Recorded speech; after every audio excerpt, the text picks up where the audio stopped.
So the thing that made me the most excited to see this movie was reading about and hearing the idea that it was going to be more faithful to Stephen King's book. And it was like that's like his first book, right? Of the 1,000 books that he's written and the 500 movies made of his films.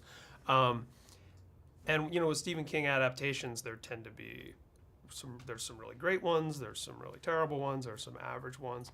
What was your mentality going into this, and sort of the relationship between the book and the film versus the film that everyone associates it with? The book was really everything for me in my adaptation. There were a couple things that I knew that we had to get right.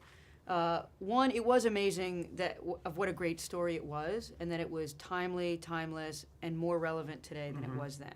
So I knew that we had to reach a level of modernity, right? We had to incorporate social media, social networking, uploading, people being affected by that.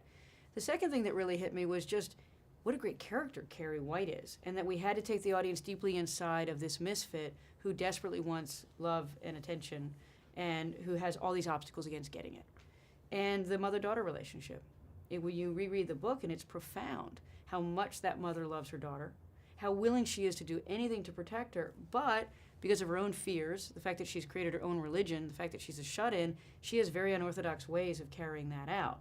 So I knew that you had to take the audience deeply inside that relationship, which is why I added the new scene in the beginning, which I'm not going to give away exactly what it is, but that it puts you right inside that relationship, inside a deep love affair that's deeply fraught, that's essentially a feud. And it's a feud that's going to escalate until the crisis point in the movie. And I worked really hard in adapting the crisis point to make it even more exciting, the duel between them. The next thing that was important was their superpowers. And I think with the lens of the great superhero movies that have been out, it was very clear to me, wow, this is a superhero origin story. We need to see this girl... or a supervillain, depending on your point of view. Or a supervillain, depending on your point of view. It was a superpower story. So that you wanted to see her discover the powers. You wanted to see her play with them. Have them work, have them not work, so that you had anticipation and suspense and excitement going into that prom because you wanted her to succeed, but you knew there was going to be a problem, and you knew those powers were going to come out. And then I think that kind of leads to the last thing, which is it was a story of right and wrong. There is a deep level of justice here. We want justice for Carrie White. We want her to get her day at prom, and when somebody takes it away from her, we want her to get revenge.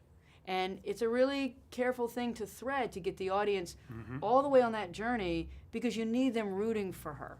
You can't ever have them pull back from her. They always have to be with her. And so those were the things that mattered. They were everything to me. And I was thinking of, you mentioned modernity and having like social media and stuff like that. I was thinking one thing that's definitely different. Obviously, it's a very prescient film with bullying and all that being such a big topic. But at the same time, when I was a kid and saw the original, I was rooting for Carrie the whole way. This time, it's like this one you're watching it post-Columbine. Yeah. Right? So it's like you understand. I mean, I was a kid that was bullied, so I definitely understand that urge. And I think as long as people can interpret this as allegory, right? Because, you don't have superpowers to kill your whole school. I think it can, maybe you can watch it play out there and, was that a concern of yours about the violence in schools? And you bring up two great points. One is allegory, and I think that what Stephen King did is so fantastic that it does reach the level of myth, right? You can tell it and retell it, and we know it's not real, but we know it's great, and it's rooted in a kind of reality. Certainly violence is on my mind. It's on my mind with all my movies. I write and direct about emotional and physical violence. And I feel a huge responsibility to tell these tales in a way that's authentic to the tale, but it's responsible to the audience. And that's why, as I said, when Carrie goes to prom, I made it very clear in my adaptation that she doesn't have control of her powers. She doesn't know the extent of them. So it's not like she's going knowing, hey, if something goes wrong, I have powers. She doesn't. And if you notice, they come out for emotional reasons. In fact, I don't want to give it away, but something happens to somebody else, and she feels a sense of grief, and that's when the power comes out. And then once it comes out, if you notice, she makes a point of just going after the people who've done her wrong. Because I think we all like, a bit of vigilantism, a bit of, revenge, a bit of justice. But it's a very fine line, and I was very conscious of the violence in our society, and I don't want to promote it, and I don't want to duplicate it.